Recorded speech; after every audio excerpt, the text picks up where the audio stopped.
Assalamualaikum warahmatullahi wabarakatuh.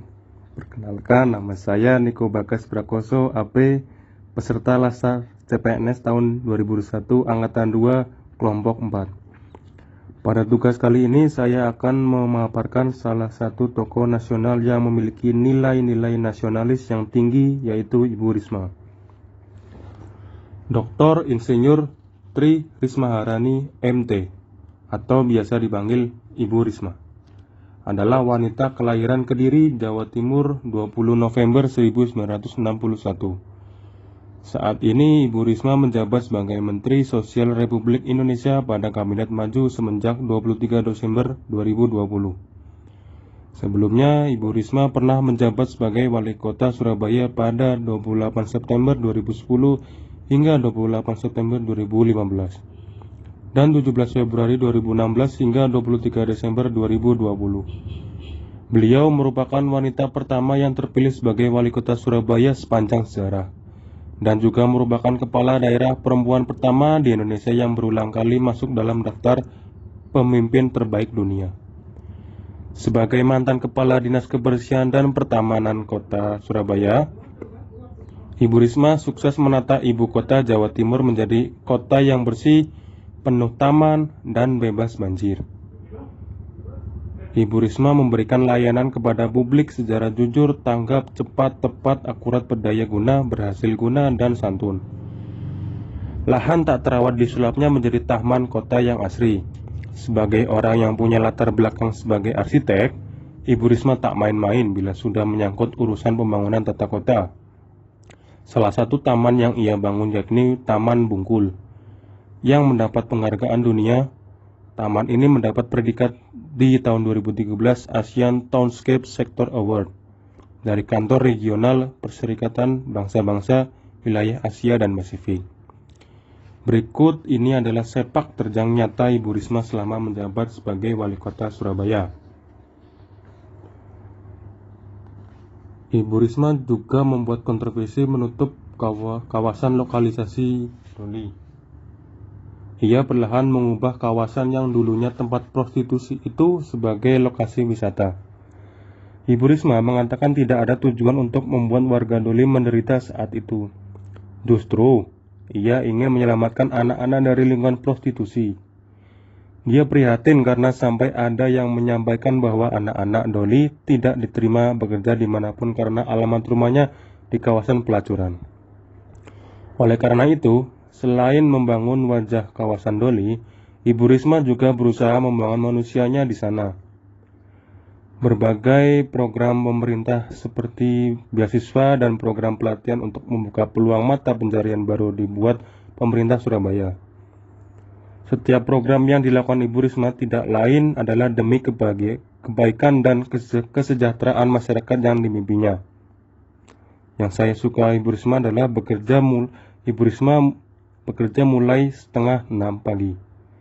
Ibu Risma berangkat kerja mulai setengah 6 pagi. Pekerjaan pertama yang dilakukan adalah memunguti sampah di sepanjang jalan yang ia lihat ada sampah. Kemudian dilanjutkan bekerja urusan kantor.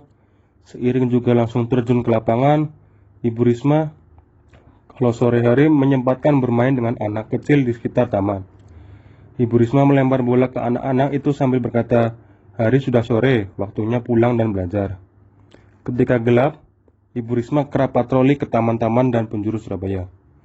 Jika kedapatan ada anak di bawah umur yang masih keluyuran, maka beliau langsung memarahinya dan menyuruhnya pulang. Jika kedapatan lalu lintas macet, maka sering Bu Risma turun ikut mengatur lalu lintas. Pro kontra kepemimpinan Ibu Risma. Sesuatu pasti ada pro dan kontranya, bahkan untuk hal yang sudah terbukti benar sekalipun. Termasuk juga Ibu Risma. Ketika masa kepemimpinannya masih berumur 1 tahun, beliau pernah hampir dijatuhkan oleh anak buahnya sendiri. Adalah Wisnu Wardana, Kepala DPRD Surabaya yang berusaha menjatuhkan Ibu Risma dengan menggunakan hak angketnya. Menurut Wisnu, Ibu Risma telah melanggar peraturan, telah menaikkan tarif iklan dan baliho yang biasa terpampang di tengah-tengah kota. Namun Bu Risma beralasan bahwa itu bukan menyalahi aturan, malah itu akan menguntungkan kota Surabaya sendiri. Dengan meningkatkan tarif iklan, maka investor dan pebisnis akan berpikir ulang kali jika mau beriklan dengan balion atau papan iklan. Sehingga mereka akan memilih iklan di surat kabar dan media elektronik. Dengan begini, Surabaya akan terhindar dari hutan iklan yang sering mengurangi indahnya pemandangan kota. Dalam kasus pemaksulan Bu Risma ini, Menteri Dalam Negeri ikut campur tangan dengan mengatakan bahwa Ibu Risma masih wali kota Surabaya yang sah, dan upaya pemaksulan Ibu Risma adalah hal yang mengada-ada. Itu hanyalah upaya pihak yang sirik dan iri akan prestasi Ibu Risma. Terakhir diketahui bahwa upaya pemaksulan Ibu Risma itu terjadi karena Ibu Risma menolak pembangunan jalan tol tengah kota. Ibu Risma lebih memilih pembangunan jalan tol frontage road dan MIRR atau kepanjangannya Middle East Road Ring Road yang akan menghubungkan area industri Rungkut hingga ke Jembatan Suramadu via area timur Surabaya. Menurut Bu Risma, ini akan membuat pemerataan kesejahteraan di Surabaya juga. Ibu Risma pas itu juga menegur bonek ketika kerusuhan sepak bola. Ketika terjadi pertandingan sepak bola, sudah hal biasa terjadi kerusuhan. Itu juga terjadi ketika berlangsung pertandingan di Gelora 10 November. Kerusuhan itu sempat memakan korban satu supporter tewas. Mengetahui hal itu, Ibu Risma langsung menghadapi para bonek dan juga mengurusnya. Dengan agak emosi beliau mengatakan, "Cukup sudah, Rek. Ini yang terakhir. Sampai kapan lagi harus seperti ini? Lihat keluarganya kasihan. Ini korban tunggal," ujar Ibu Risma di depan bonek mania dari ASP atau kepanjangannya Asosiasi Supporter Surabaya Persebaya. Semua itu ada garis pembatasnya masing-masing. Jangan ditembus, jangan dilawan. Kemarin sudah 5 dan saya pantau terus update dari anggota sampai tak bisa tidur. Lanjut Ibu Risma lagi.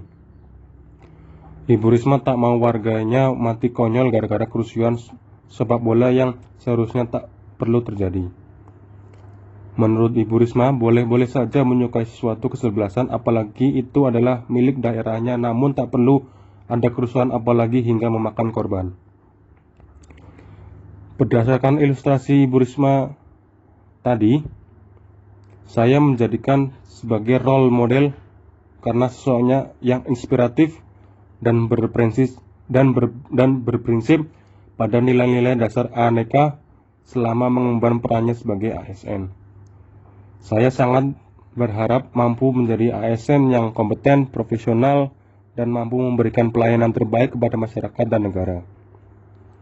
Sekian penyampaian saya, kurang lebihnya saya minta maaf. Wassalamualaikum warahmatullahi wabarakatuh.